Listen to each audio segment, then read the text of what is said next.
What's up, YouTube? My name is Batman, and I think Call of Duty makes you a more effective human being. I think playing violent video games makes you better at life. And there's a study published out there that agrees with me, and I'll link it in the description. But basically, university, professional, accredited university, studied gamers' minds and non-gamers' minds over a period of time and concluded gaming makes people smarter. To be more specific, the average gamer solves problems faster, more creatively, and is better at mental multitasking than some normal guy who didn't play violent video games.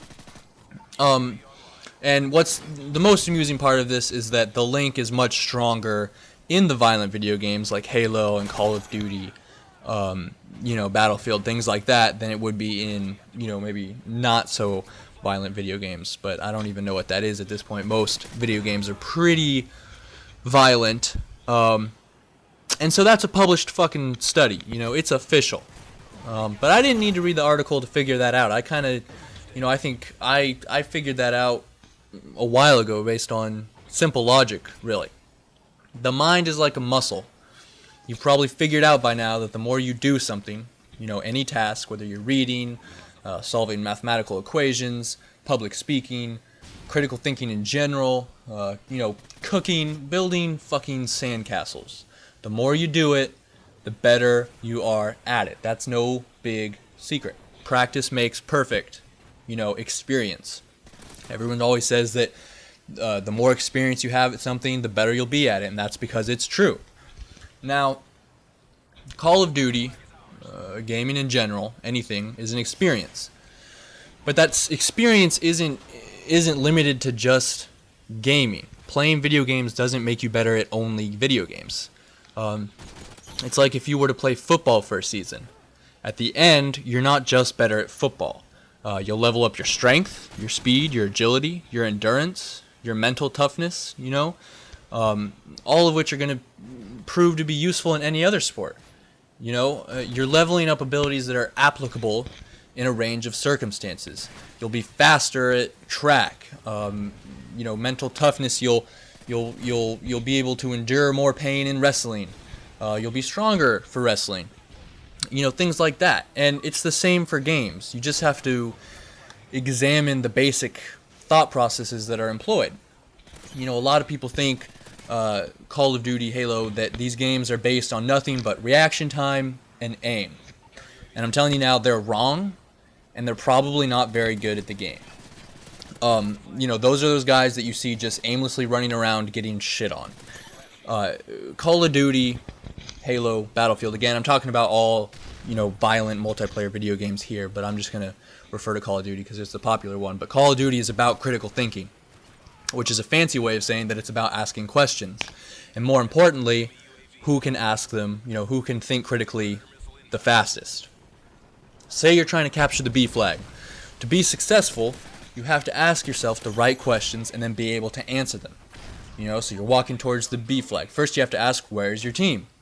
And then based on that, you can deduce where their team is probably spawning. If you have the C flag, but most of your team is pushing up to the B flag, it's safe to assume that your enemy is probably spawning around the A flag. So now you know which general direction the enemy will probably come from. Again, it's all very general. If this was all, exact, concrete, if you could answer these questions with certainty, there would be people who would be able to go flawless every game, but that's just not how it is. Life is random. There will be a guy going prone in the corner that nobody noticed, and you all walked by, and he'll come up behind you. Things like that. But just if you can answer these general answers, it'll give you success generally a majority of the time. And so you're still walking towards this flag. Where do people frequently camp this flag? Where do I camp this flag? Based on perspective, based on experience. What would I do? What am I used to other people doing? All right? So, you check the spots. Oh, I know somebody's going to be camping on that roof. Somebody's always camping on that goddamn roof. I camp on that roof. So you check the roof. Oh, look, there's a guy. Oh, but he's camping in a corner. How am I going to get him?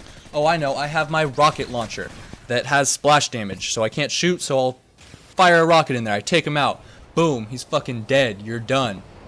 All right, you're on the flag, right? You check the mini-map. You have a green arrow. You have a friend over to your left. Suddenly on the mini-map, that green arrow disappears. But you didn't hear anything. You didn't see any red dots. What could that mean? Well, obviously he's fucking dead. Why didn't you hear anything? Because he got knifed. That means this guy must be right where that green arrow was. I turn, or you turn, you shoot, you spray the motherfucker, he's done. Alright, you're still in the flag, you're almost capping it. Flash comes around the corner, you're totally blind. What's this guy gonna do now that he knows you're blind? What do you do when you blind someone with a flashbang? He's gonna run around the corner. So how do you counter that? You just blind fire in the general direction. You know, not a very effective strategy for staying alive, but you only need to buy another second of time to cap this flag. It works. You cap the flag. Finally, the guy comes around. He kills you. You respawn. Then you have to ask, now what? And you're right back at it. Everything you do in the game should be just a series of questions. Every movement, you're asking a question. You're giving an answer based on that question. And that's how you find success in this game. And you know, and that might seem far-fetched, like who has time to ask all those questions, right? But that's the trick, is that you're not literally, you know, in your mind asking yourself, I wonder who's on that roof. It's just a signal in your brain that's going off like that, you know, hella quick. And it's all taking place, every question, every logical deduction, every answer in the course of, you know, a matter of seconds, 1 or 2 seconds. You're asking at least 5 or 6 questions, and it's the more you play, the better you'll be at asking these questions and getting answers for them. And so you can take this and apply it to real life situations. You know, obviously there will be entirely different sets of questions for different situations, and that's the same for Call of Duty. But you can apply it to real life, because critical thinking is like a muscle. The more you use it, the better it will be. And so the way I see it, violent video games are just weight rooms for the mind. Anyways, this is Batman, signing out.